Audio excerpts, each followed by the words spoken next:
Avis vascular centre మన దేశంలోనే the best varicose vein hospital. బామ్మా ఇలారా. అక్కడేం చేస్తున్నావు? సపరీలు ఉపచర్యలు పరిచర్యలు సపరీలు చేయడానికి ఆయన అన్న దేవుడా? మళ్ళీ ఎప్పుడైనా హరికథ పురాణాలు అన్నా అంటే ఊరుకోను. ఆ హరిదాస్ మీద భక్తి చూపించావంటే మర్యాద దక్కదు. జాగ్రత్త కదా. అటెక్కడికి? ఇటు. ఆ చేతిలో దేవుడు తోకలాగా పడే రా. అయ్యో బామ్మలు ఎందుకు అలా లాక్కెళ్తుంది అక్క? శుక్లాం భరధరం విష్ణుం శశివర్ణం చతుర్భుజం ప్రసన్నవదనం ఛాయేత్ సర్వ విఘ్నోపశాంతయే. దీని పెట్టుకో.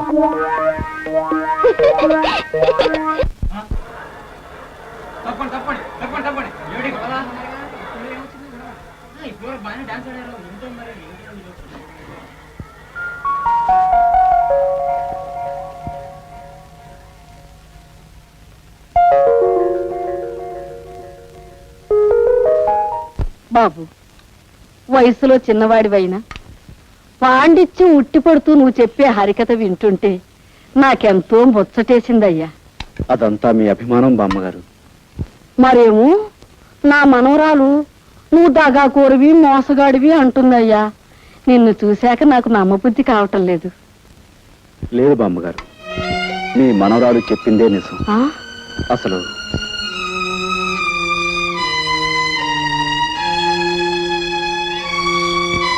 ఆ పరిస్థితుల్లో ఈ విధంగా మారాల్సి వచ్చింది బామ్మగారు. అంతే బాబు, కాలం అలా తరుముకొస్తుంటే నువ్వు మాత్రం ఏం చేస్తావు?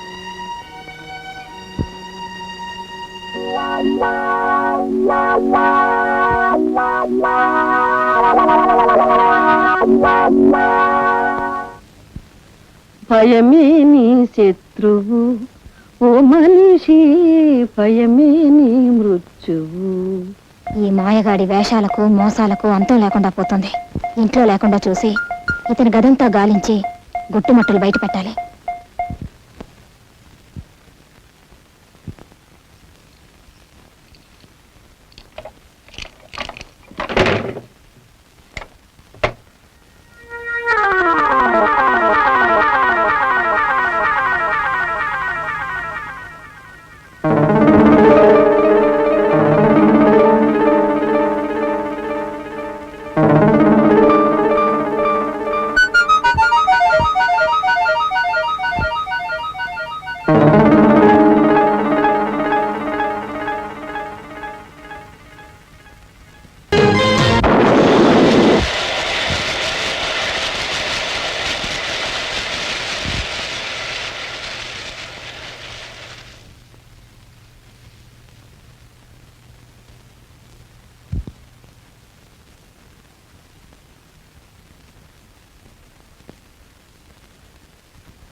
ఇవి మీ తాలూకు డబ్బులు పట్టాలి. వీటి మీద మీ పేర్లు కూడా రాస్తున్నాయి. ఇది వరకు మిమ్మల్ని ఒకసారి క్షమించమని అడిగాను, ఇప్పుడు మళ్ళీ అడుగుతున్నాను. మీ డబ్బు కాజేసినందుకు నన్ను క్షమించండి. తీసుకోండి.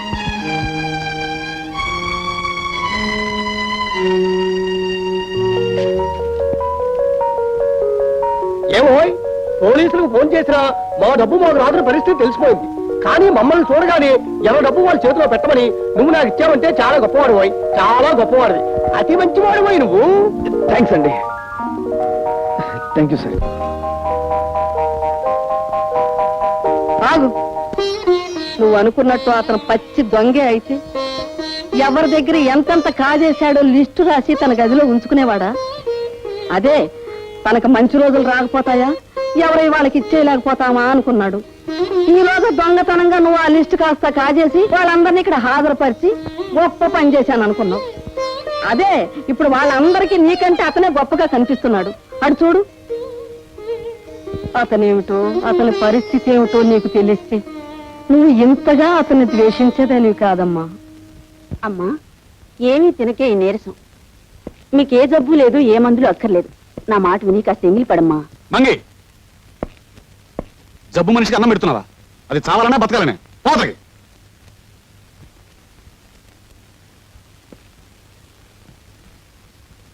చూడు జానకి, డాక్టర్ నీకెన్నో మందులు ఇచ్చాడు. అయినా నీ నీరసం లాగానే ఉంది. నా ఆతృత అక్క ఇవాళ పెద్ద డాక్టర్ని కలిశాను. ఇదిగో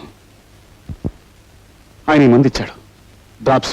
ఇవి కాఫీలో వేసుకుని తాగితే రేపు ఈ పాటికి లేచి నడుస్తామన్నాడు.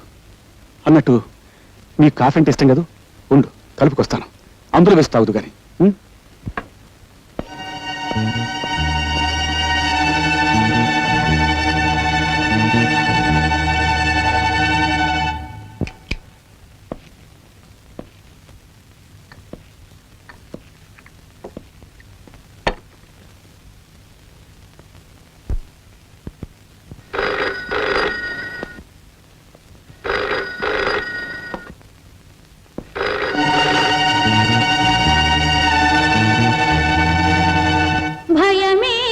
శత్రువు ఓ మనిషి, భయమే నీ మృత్యువు.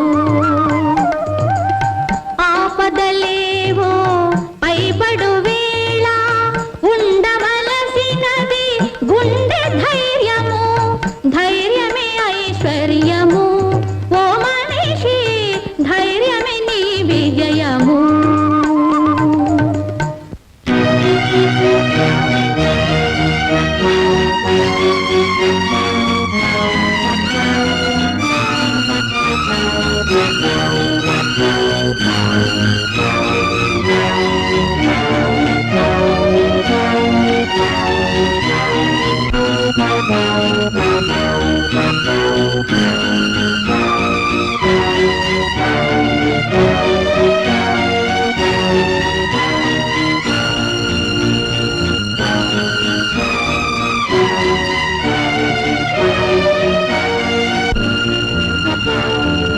ఓకే, ఇప్పుడే వచ్చేస్తున్నాను.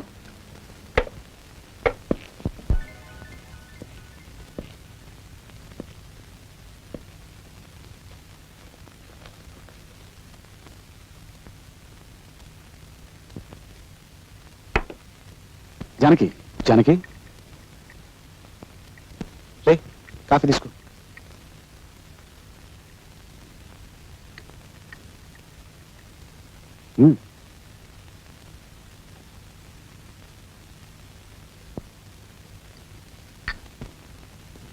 పడుకో, కాసేపట్లో బాగా నిద్రపడుతుంది.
డ్రైవర్ పోనీ.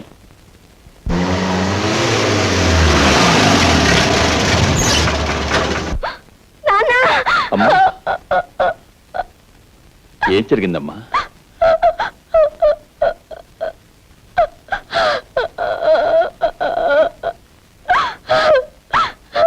నాన్న, నేను తప్పు చేశాను నాన్న, తప్పు చేశాను. తప్పు చేశావా? నువ్వా? నెవర్. లేదు నాన్న, ఆయన నన్ను చంపాలని చూశారు. ఆ సమయానికి చంచల ఇక్కడికి వచ్చింది. ఆమెను తలపై కొట్టి నన్ను పెట్టిన బ్యాగ్లో పెట్టాను. నేనే అనుకుని పారేయడానికి వెళ్ళారు ఆయన. హత్యా ప్రయత్నమా? Oh my God. నాన్న, నా జీవితంలో మిమ్మల్ని ఎప్పుడూ ఏది కోరలేదు. ఈ ఒక్కసారికి అడుగుతున్నాను. ఆ క్లబ్ డాన్సర్ చంచల వల్లనే ఆయన నాకు దక్కకుండా పోతున్నారు. ఆ పిశాచాన్ని చచ్చిపోనివ్వండి నాన్న, దాన్ని చచ్చిపోనివ్వండి.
మీరు మూట కట్టి పారేస్తే మళ్ళీ ఎలా బ్రతికొచ్చానని ఆశ్చర్యపోతున్నారా? మీరు నన్ను మూటలో పెడితే నేను మీ ప్రియురాల్ని మూటలో పెట్టాను. మీ ప్రియురాలు పారవేదగ్గ మనిషి కాబట్టి పారేసి వచ్చారు. అంతే తప్ప మీరే తప్పు చేయలేదు. చేశానని మీరు బాధపడ్డారనుకోండి, అప్పుడు ఆవిడ చచ్చిపోయినట్టు అవుతుంది, మీరే ఆవిడని చంపినట్టు అవుతుంది. అందుకు నేనే ప్రత్యక్ష సాక్షిని. మనం హాయిగా బ్రతకడానికి ఆవిడని మర్చిపోతారు, లేక హత్య చేసినందుకు పరితపించిపోతారు, మీ నిర్ణయానికి వదిలేస్తున్నాను. ఏ బెదిరిస్తున్నావా? బెదిరించడం కాదు, మిమ్మల్ని బాగుపరుచుకుంటున్నాను. కిలుం పట్టిన దేవుడి విగ్రహాన్ని దేవుడిని చూడకుండా మట్టితో తోముతాం. మిమ్మల్ని నా మనిషిగా మిగిల్చుకోవడానికి నేను అలాంటి పని చేస్తున్నాను. రండి భోంచేద్దాం. మీ ప్రియురాలి హత్యకు నేనే ప్రత్యక్ష సాక్షిని. మీ ప్రియురాలి హత్యకు నేనే ప్రత్యక్ష సాక్షిని. నా చెవులు కూడా మీకే పట్టినట్టున్నాయి. మీరు ఇంట్లో భోంచేసి చాలా రోజులైంది, నేను భోంచేసి కూడా చాలా రోజులైంది. కలిసి భోంచేద్దాం రండి. అయితే పద. Satyababu sir, club dancer Chenchal murder అయిపోయింది. ఆ కేసు విషయంలో దొంగ సాక్ష్యం చెప్పడానికి ఒక మనిషి కావాలా? అదేమిటి సార్, మీ ఇంట్లోనే అన్ని రకాల మాయలు తెలిసిన ఓ మాయగాడు ఉన్నాడని మీరే అన్నారు కదా. వాడికి 4 డబ్బులు కొట్టించేస్తే చెప్తా. అమ్మలింగం, ఈ అమాయకుడు కొంప ముంచేస్తావు. ఇదేమిటి సార్, నా లైన్లోకి మీరు వచ్చారు? నేను నీ భక్తుని కదా, అందుకని. అన్నట్టు నీతో చిన్న పనుండి వచ్చానయ్యా. నా గబుక్కుని సక్లింగ్ గా ప్రమోషన్ వచ్చింది అనుకో, నువ్వు ఆనందిస్తావా లేదా? తప్పకుండా ఆనందిస్తాను. నాకు ప్రమోషన్ వచ్చినట్టుగానే నీ గబుక్కుని 10,000 రూపాయలు దొరికినాయి అనుకో, సంతోషిస్తావా లేదా? అంత డబ్బు దొరికితే తప్పకుండా సంతోషిస్తాను. అయితే ఇదిగో 10,000.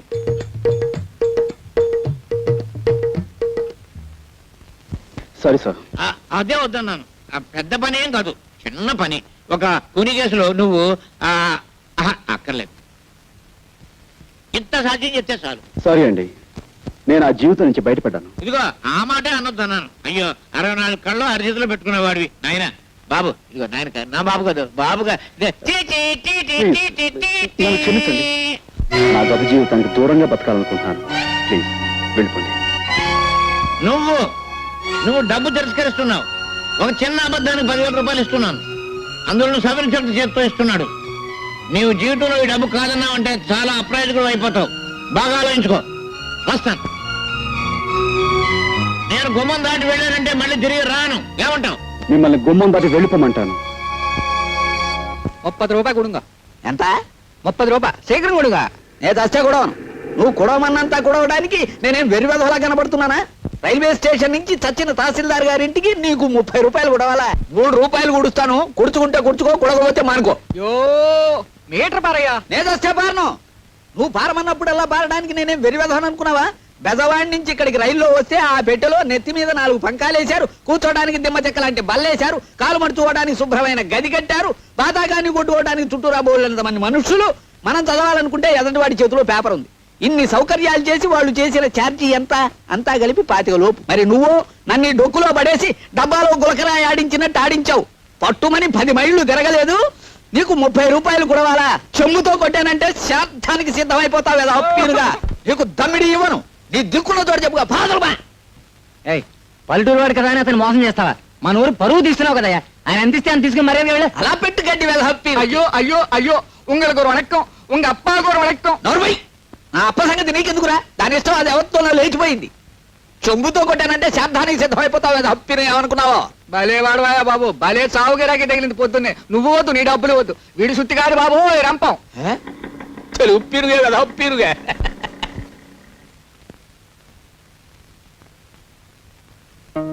ఎవరు? నువ్వు మా సుబ్రహ్మణ్యం కొడుకు రాజావి కదూ? కులాసాయి రావేలా ఉప్పిరుగా. నేనేదో ఇలా ఉన్నాను అనుకోండి. సరే, మా చెల్లి ఎలా ఉంది? ఎవరు? సావిత్రి గురించేనా అడుగుతున్నావు? దాన్ని ఆ ధర్మరాజు కొంపలో పారేసి నువ్వు పట్నం దక్కా వచ్చావు. అలా చేయమన్నది నేనే అనుకో వెధప్పి నువ్వుని. ఓ రోజున వాడికి ఏం దిమ్మదగులు పుట్టిందో ఒంటరిగా ఉన్న దాన్ని చూసి బలాత్కారం చేయబోయాడు. నేను కాదు, ఆ వెధప్పీరుగా. ఆ ధర్మరాజును కత్తికో కండగా నరికి ఆ పని చేయకపోయినా అంత పని చేసి ఓ అబ్బాయి నీ చెల్లెల్ని కాపాడాడు. ఎవరా అబ్బాయి? మన ఊరికి కొత్తగా వచ్చిన మాస్టర్ బాబు. అతన్ని నీ చెల్లెల్ని రక్షించడమే కాదు, పెళ్లి కూడా చేసుకున్నాడు. దాంతో అతగాడి మీద కక్ష కట్టి ఆ ధర్మరాజు అతని ఉద్యోగాన్ని పీకించేశాడు. దాంతో వాళ్ళ పరిస్థితి మరీ దుర్భరంగా తయారైంది బాబు. ఒక్క మాటలో చెప్పాలంటే మునుపు మీరు అనుభవించిన దరిద్రం అంతా ఇప్పుడు వాళ్ళు అనుభవిస్తున్నారు. బాబు, నిన్ను చూస్తుంటే 4 రాళ్లు సంపాదించి ఆర్థికంగా బాగానే ఉన్నట్టు కనిపిస్తున్నావు. నీ తోడబుట్టింది కష్టాల్లో ఉన్నది, దాన్ని ఆదుకోవాల్సిన కనీస ధర్మం నీది. పెద్దవాడిని నా మాట విను. నువ్వు డబ్బు తిరస్కరిస్తున్నావు. ఒక చిన్న అబద్ధానికి 10,000 రూపాయలు ఇస్తున్నాను. అందులో నువ్వు సవరించడం చేస్తూ ఇస్తున్నాడు. నీవు జీవితంలో ఈ డబ్బు కాదన్నావంటే చాలా అప్రయోజకుడు అయిపోతావు. బాగా ఆలోచించుకో.